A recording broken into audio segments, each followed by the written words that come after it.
Motivational story in Hindi. एक बहुत ही भोला भाला सा आलसी लड़का था। वो कोई काम नहीं करना चाहता था, बस खाना खाता, घूमता और सोते रहता था। एक दिन उसे किसी ने बताया कि एक आश्रम है जहाँ पर कुछ नहीं करना पड़ता है और हर दिन 2 समय का खाना और नाश्ता मिलता है। तुम वहाँ जाकर के रहो। उस आलसी लड़के ने सोचा कि यह तो बहुत ही बढ़िया है और वो उस आश्रम में जाकर रहने को सोचा। और फिर वह भोला भाला आलसी लड़का अपना सारा सांसारिक जीवन छोड़कर उस आश्रम में जाकर रहने लगा। आश्रम में गुरुजी रहते थे। वो कुछ समय सबको प्रवचन देते हैं। वह आलसी लड़का सुनता था, बाकी समय आराम करता था और फिर भरपेट खाना खाकर सो जाता था। ऐसे ही उस लड़के का दिन गुजरता गया। एक दिन उस आश्रम में कुछ भी नहीं बना। नाश्ते के समय नाश्ता नहीं मिला और उसने सोचा नाश्ता नहीं मिला, भोजन तो मिलेगा। अब भोजन के समय भी उसे भोजन नहीं मिला। लड़का दौड़कर गुरुजी के पास गया और उसने पूछा कि आज भोजन क्यों नहीं बना। गुरुजी ने कहा कि बेटा, आज एकादशी है और जितने भी आश्रम के सदस्य हैं उनका उपवास है और तुम्हारा भी आज उपवास है। आज भोजन नहीं बनेगा। वह लड़का आलसी था और उसे भूख भी बहुत लगता था। उसने गुरुजी से बोला कि मैं उपवास नहीं रखूँगा, मुझे भूख लगी है, मैं खाना खाऊंगा। गुरुजी ने बोला ठीक है, जाओ भंडारे में से सामान लेकर आओ और आश्रम में नहीं, बाहर ले जा कर के बना लो।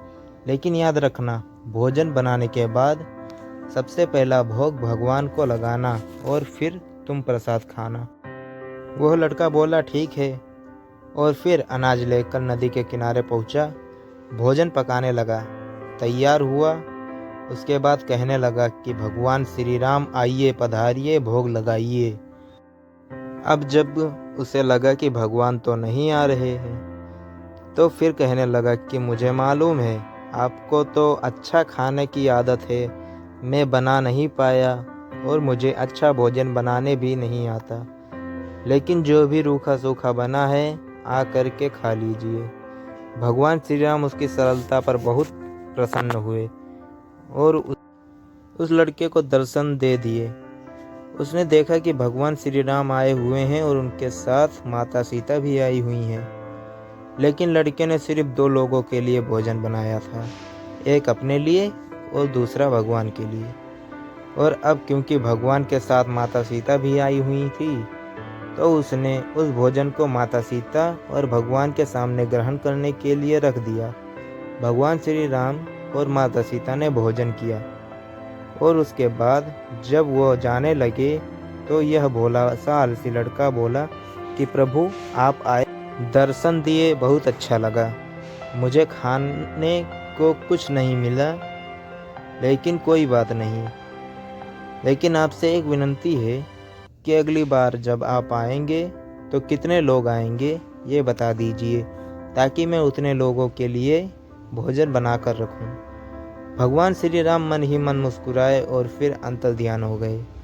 लड़का आश्रम गया, दिन बीतता गया और फिर एकादशी का दिन आया और इस बार उसने 3-4 लोगों के लिए अनाज लेकर के खाना बनाने के लिए नदी किनारे पहुंचा और उसने बड़े प्रसन्नता से कहा, भोजन बनाया और इंतजार करने लगा कि प्रभु आइए और भोग लगाइए।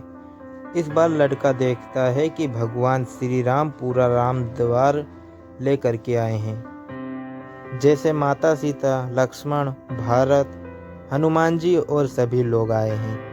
लड़के ने 3-4 लोगों का भोजन बनाया था और इस बार भी भोजन कम पड़ गया। लड़के ने निराश होकर भोजन को प्रभु के आगे रख दिया। उन्होंने भोजन किया और फिर चले गए और इस बार भी लड़का फिर से भूखा रह गया।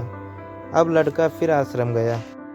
दिन बीतता गया और फिर एकादशी का दिन आया और इस बार गुरुजी से कहने लगा कि गुरुजी, मुझे इस बार थोड़ा ज़्यादा अनाज चाहिए। गुरुजी सोचने लगे कि यह इतना सारा अनाज का करता क्या है, कहीं इसे बेचता तो नहीं है। फिर उन्होंने कहा कि ठीक है, भूख से परेशान रहता है। लड़के ने कहा कि नहीं गुरुजी, मैं भूख से परेशान नहीं रहता हूँ। प्रभु के साथ बहुत लोग आए थे, उनको भी तो भोजन करना पड़ता है।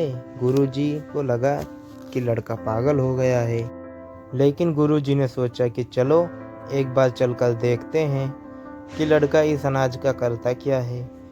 वो भोला सा लड़का अनाज लेकर के नदी के किनारे पहुंचा और इस बार भोजन बनाया ही नहीं। उसने सोचा कि प्रभु हर बार ज़्यादा लोगों को लेकर के आते हैं, इस बार वो जितने भी आएंगे खुद बना करके भोग लगा लेंगे। और फिर प्रेम से प्रभु को बुलाने लगा। गुरुजी ये सब छुपकर देख रहे थे कि ये भोजन तो बनाया नहीं और प्रभु को बुला रहा है। लेकिन लड़के ने देखा कि इस बार प्रभु के साथ बहुत से लोग आए हुए हैं, तो उसने प्रभु के सामने हाथ जोड़ कर के कहा कि प्रभु माफ़ करना, आप बहुत सारे लोग आते हैं, मुझे संख्या पता नहीं थी और मेरी हिम्मत भी नहीं होती है कि इतने सारे लोगों के लिए भोजन बनाऊं। आप स्वयं आइए, बनाइए, खाइए और भोग लगाइए। प्रभु मुस्कुराते हैं और अपने साथ आए सभी लोगों को साथ मिलकर के भोजन बनाते हैं। गुरुजी ये सब छुप करके देखते हैं और फिर लड़के के पास आकर के कहते हैं कि तुम ये क्या कर रहे हो। लड़का कहता है कि गुरुजी, आपको दिख नहीं रहा है कि भगवान श्री राम पधार चुके हैं, माँ सीता आई हुई हैं, हनुमान जी आए हैं और भी सब लोग आए हुए हैं, भोजन बन रहा है। गुरुजी ने बोला कि पागल हो गया है, मुझे तो कोई नहीं दिख रहा। लड़का गुस्सा हो गया और बोला, प्रभु आप ये क्या कर रहे हो, एक तो मुझे भूखा रखा है और गुरुजी को दर्शन नहीं दे रहे हो। जो मुझे पागल समझ रहे हैं, कृपया करके गुरुजी को दिख जाओ। भगवान बोले, नहीं, मैं इन्हें नहीं दिख सकता।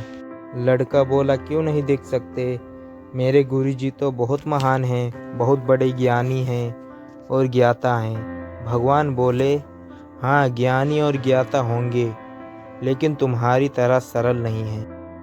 जो सरलता तुम में है वो तुम्हारे गुरुजी में नहीं है। लड़के ने ये बात गुरुजी से कह दी कि भगवान श्री राम कह रहे हैं कि आप में सरलता नहीं है, आप मेरी तरह सरल नहीं हैं, इसलिए आपको नहीं दिख सकते। गुरुजी की आंखें नम हो गई और रोने लगे कि और बोले कि बिल्कुल सही कहा, मेरे अंदर तुम्हारे जितना सरलता नहीं है। और फिर माफ़ी मांगने लगे। फिर भगवान ने गुरुजी को भी दर्शन दिए। यह कहानी हमें सिखाती है कि जीवन में सरलता सबसे आवश्यक है।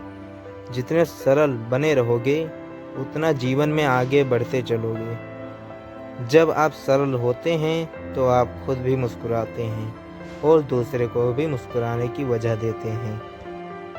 ये कहानी अगर आपको थोड़ी सी भी अच्छी लगी हो तो लाइक करें, शेयर करें, सब्सक्राइब करें हमारे YouTube चैनल AR कहानियाँ को।